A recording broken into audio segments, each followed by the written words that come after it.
see it, it makes an impact.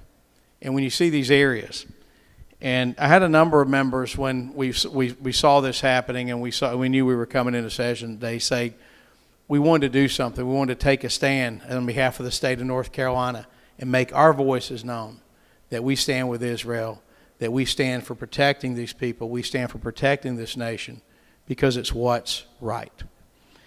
I mentioned that trip from a couple of years ago that we attended. There was a kibbutz that we visited. For those who don't know, a kibbutz is like a community, has a farm or other industries there that they're kind of self-supporting and trade. We visited a kibbutz right along the border of Gaza. And that kibbutz, it was shared with me earlier today, was one of the ones that was attacked with terrorists coming in on these paragliders. And Gaza was very close. You could, I have photos on my phone. I'll be glad to show anybody afterwards if you want to see those of how close we were to Gaza. But literally this community that we visited was one of the ones that was attacked. I'm told that of 200 people who lived there, that 70 people were killed, including women and small children. That is senseless violence. That is terrorism. Just in the way that we as a nation were attacked on 9/11, so too Israel has been attacked. And we owe it to a freedom-loving democracy to stand with them in their time of need. I know today this resolution is a piece of paper, it is words, but it symbolizes so much more than that. I can only hope that our friends in Washington will follow suit and will stand by our friends in Israel. With that, I urge the body's support. For what purpose does the gentleman from Guilford, Representative Harnister, rise? To debate the resolution. The gentleman's recognized to debate the resolution. Thank you, Mr. Speaker. I cannot say it much better than the gentleman from Cleveland just did, but I do want to share a personal story. I did visit Israel in 2017. It seems like it was just yesterday. And I did visit one of those kibbutz near the Gaza Strip, where I met people who I would call a friend. And I've kept in touch with some of them over the years, but I hate to say it, over the last few days I've attempted to reach out to them.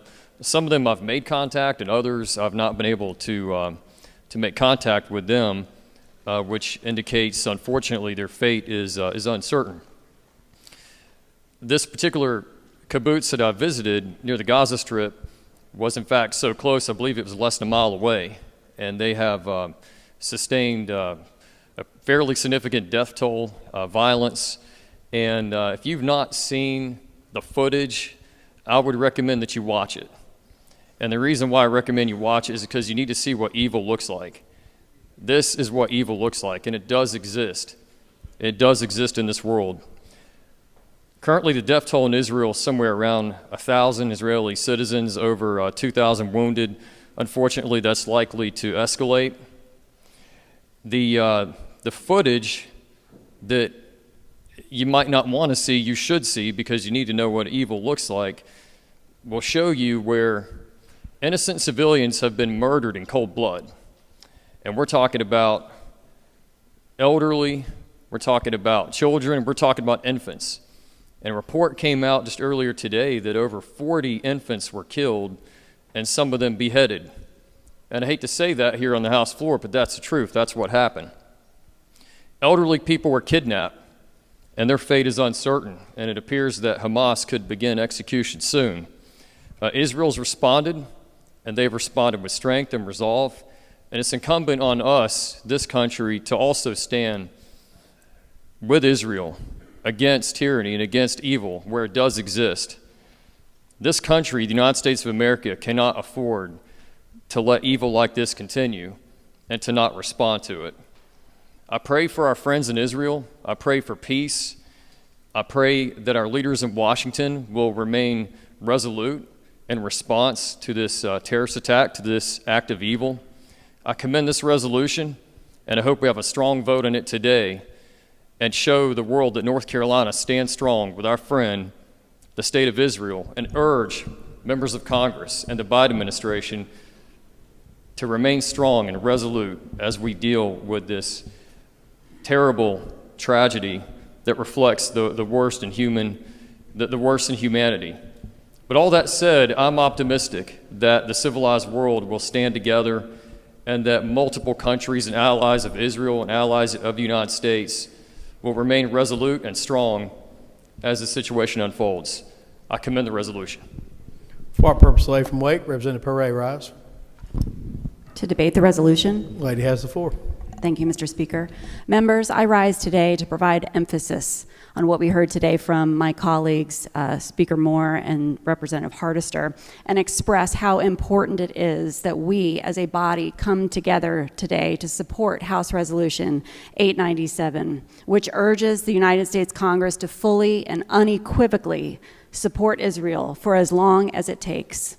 The horror of the ruthless, brutal, and unprovoked attacks on innocent Israeli citizens, women, and children being hunted down, raped, tortured, and slaughtered by Hamas terrorists has played out in front of all of our eyes over the last several days. Now, more than ever before, the United States must stand strong alongside our friend, ally, and the only democracy in the Middle East. And we, as leaders of the great state of North Carolina, must stand strong together in support of this resolution and in support of the people of Israel as they fight for justice. Thank you. For what purpose, the gentleman from Guilford, Representative Quick, rise. To speak to the resolution. The gentleman has the floor. Like many of the colleagues here on the State House floor today, I have visited Israel, and I will say that as a believer, you don't make a trip to Israel, you make a pilgrimage to Israel. It is a life-changing experience.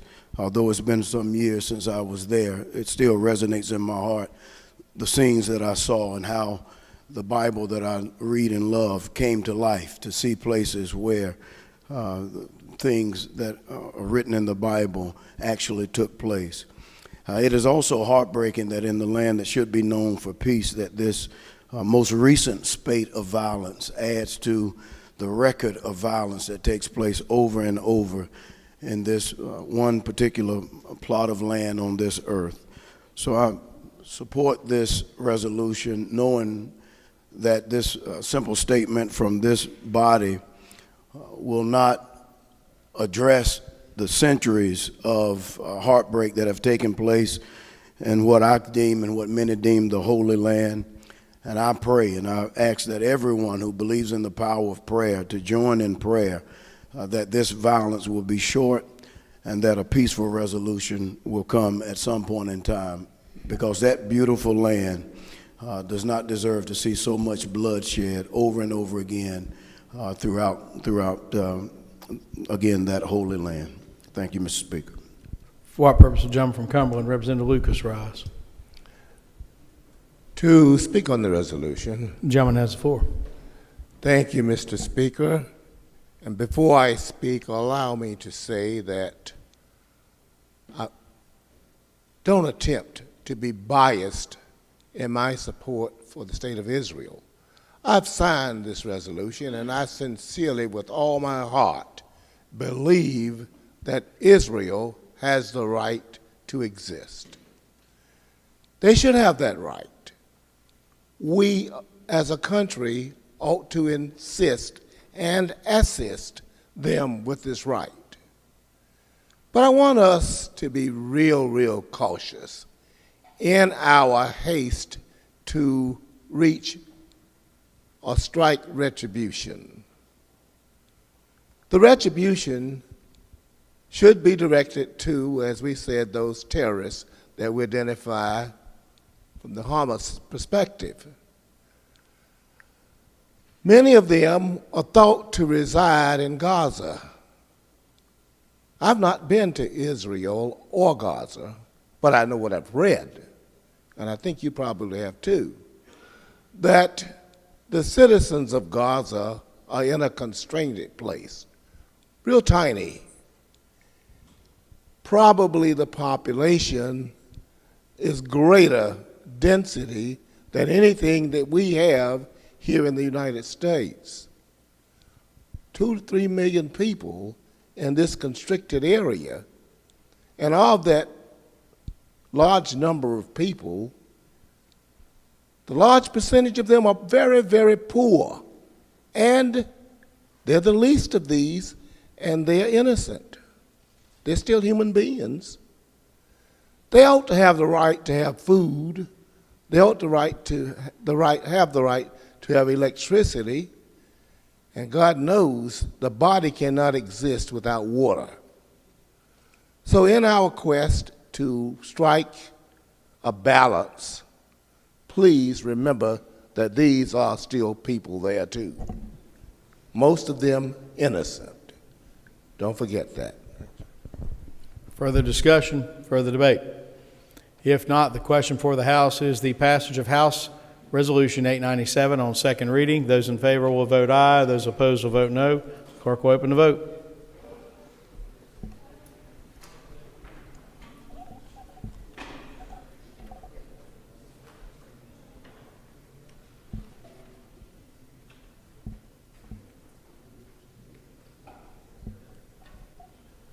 Clerk will lock the machine and record the vote. 104 having voted in the affirmative and none in the negative.